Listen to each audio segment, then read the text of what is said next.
Bakit bigla ka nawala kanina, ha? Sa bayan po, ma'am. Sinungaling ka! Alam ko na ang tungkol sa inyo ni Emilio. At huwag kang magkakaila. Nakita kayo ni Bartolome. Kaya pala, ayaw mo magpakasal kay Roman. Dahil meron ka ng ibang lalaking kinakalantare. At isa pang tauhan natin. Ma'am, mahal ko po si Emilio. Pwes, kalimutan mo yung lalaki na yan. Magpapakasal kayo ni Roman. Bukas, paparito ang pamilya niya para formal na hingin yung mga kamay mo sa kasal. At kailangan harapin natin sila para ibigay sa kanilang ating pagsang-ayon. Naiintindihan mo ba ako? Hindi, Mama. Hindi ko papakasalan yan si Roman. Hindi ko siya mahal. Hindi mo siya kailangan mahalin para pakasalan mo siya. Utak ang gamitin mo at hindi ang puso mo. Hindi mahalaga yung pagmamahalan na yan. Ang importante sa tao, pera at kapangyarihan. Kapag meron ka ng dalawang bagay na yan, lahat ng gusto mo makukuha mo. Kapag kasal na kayo ni Roman, mapapasa atin na rin kanilang radyo. At lalong magiging malawak ang influensya natin dito sa Rancho Paradiso na siyang magiging pinakamalaking rancho dito sa buong Pilipinas. Hindi ko kailangan ng pera at kapangyarihan na yan. Ang kailangan ko si Emilio. Si Emilio ang mahal ko, Mama.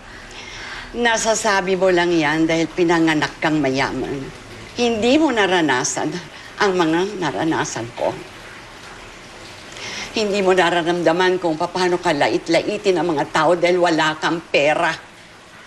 Pasalamat ka sa akin, Mara. Dahil utak kong ginamit ko imbis na ang pag-ibig. Kung alam mo lang kung ano ang mga tiniis ko, marating ko lang ang kinaroroonan ko ngayon. Pero tingnan mo naman ako ngayon. Hawak ko sa aking mga kamay ang buong bayan ng Paradiso. Nasa iyo nga ang lahat. Hawak niyo nga ang lahat. Pero masaya ba kayo?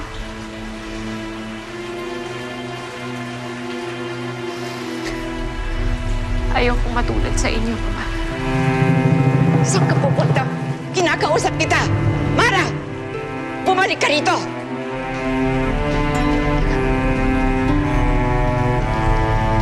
Bartolome, alam mo na kung ano gagawin mo? O, Senyora.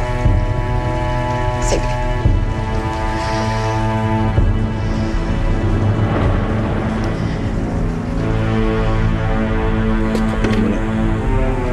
Grabe yung nangyari sa kanya. Nilugdog na sa drum, halos mamatay ng tao. At minadi ko pa ng 20 beses. Puro lahat sugat yung likod niya. Alam mo, kumita akong ipinanganak na walang puso. Senyora Soledad na yun.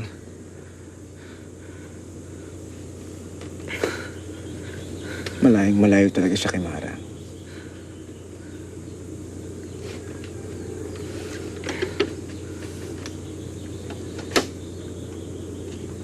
Uy, ang gara niya na. Mahal siguro pagkabili mo dyan. Binili ko to. Napanalulong ko kanila sa rodeo. Buboy. Ibibigay ito ko mamaya kay Mara. Sigurado ka pa talaga sa pinapasok mo. Kapag nalaman ni Senyora Soledad, yung tungkol sa relasyon nyo, baka hindi lang 20 lata yung abuti mo. Mahal ko si Mara, Buboy. At paglalaban kong pagmamahal ko sa kanya. Hindi mo alam kung sino kinakalaban mo, Emilio. Basta, hindi ako papayag na paglayuin niya kami. Kahit sino.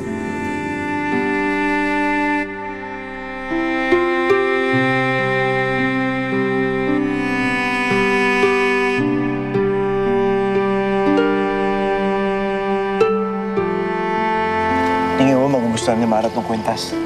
Oo naman. Kung ayaw niya, edi ibigay mo sa akin. Ito naman, puro itong biro eh.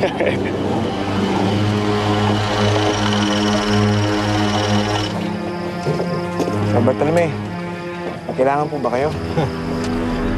Pinapasabi sa'yo si Senyora. Ah! Inyo!